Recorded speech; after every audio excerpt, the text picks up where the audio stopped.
অনেকে দেখলাম এই বাউলের মুক্তির দাবিতে আন্দোলন করছে।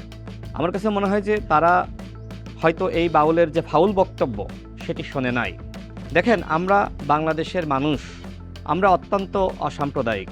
আমরা মনে করি বাউল আবুল সরকার মহান আল্লাহ রাব্বুল আলামিনকে নিয়ে যে ধরনের বক্তব্য দিয়েছেন সেটি অত্যন্ত নিন্দনীয়। আমি মনে করি তার শাস্তি হওয়া উচিত, যাতে করে ভবিষ্যতে কেউ আল্লাহকে নিয়ে, রাসূলকে নিয়ে এ ধরনের কটূক্তি না করতে পারে। অনেকে দেখলাম এই বাউলের মুক্তির দাবিতে আন্দোলন করছে। আমার কাছে মনে হয় যে তারা হয়তো এই বাউলের যে ফাউল বক্তব্য সেটি শোনে নাই। দেখেন, আমরা বাংলাদেশের মানুষ, আমরা অত্যন্ত অসাম্প্রদায়িক। আমরা মনে করি এদেশে যারা হিন্দু রয়েছে তারা স্বাধীনভাবে তাদের ধর্ম পালন করবে, যারা মুসলমান রয়েছে তারা স্বাধীনভাবে তাদের ধর্ম পালন করবে। কেউ কারোর ধর্ম নিয়ে কটূক্তি করতে পারবে না।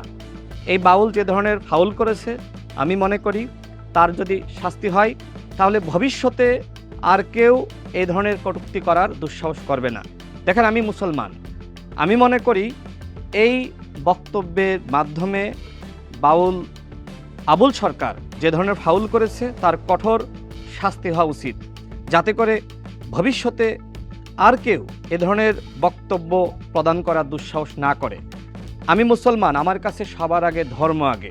সুতরাং আমি মনে করি আমার ধর্মীয় অনুভূতিতে এই বাউল আঘাত করেছে, তার যথাযথ শাস্তি এই সরকারকে নিশ্চিত করতে হবে।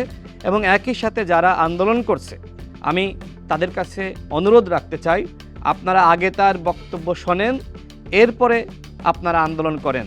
বাংলাদেশে যারা শিল্পী রয়েছে তারা তাদের শিল্পকর্ম নিয়ে এবং তাদের শিল্প চর্চা তারা করতে পারে, এটাতে আমাদের কোনো আপত্তি নাই। আমরা মনে করি বাংলাদেশের মানুষের সেই ধরনের স্বাধীনতা রয়েছে, যারা শিল্পী তারা তাদের কার্যক্রম পরিচালনা করবে।